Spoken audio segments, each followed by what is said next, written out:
Sir Eglamore's a valiant knight, full of lucky Don Dilly. He took up a sword and he went to fight, full of lucky Don Dilly.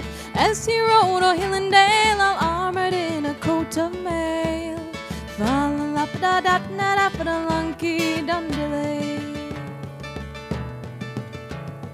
Out came a dragon from her den, full of lucky Don Dilly, that killed God knows how many men, full of lucky Don Dilly. When she saw Sir Eglamore, you could have heard that dragon roar, full of lucky Don Dilly.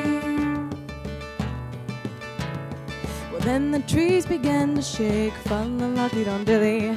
Horse did tremble, man did quake, full of lucky Don Dilly. The birds betook them, all the people would have made a grown man weep, full of lucky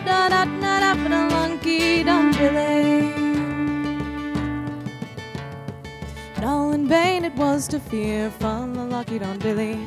But now they fall to fight like bears, full of lucky Don Dilly. To wit they go and soundly fight the livelong day from morn till night, full of lucky Don Dilly.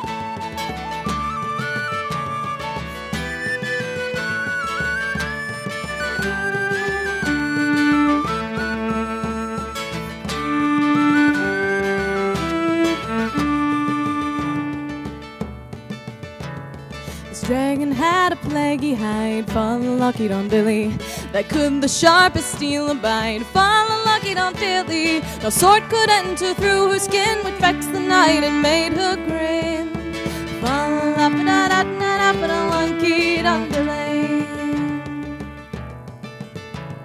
But as in a coal she did burn, full of lucky Don Dilly.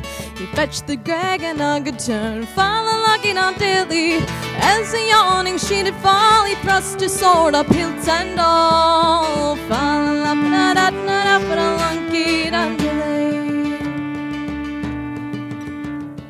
Like a coward she did fly, full of lucky Don Dilly, to her den which was hard by, full of lucky Don Dilly. There she lay all night and roared, it could have heard or saw his sword, full of lucky Don Dilly.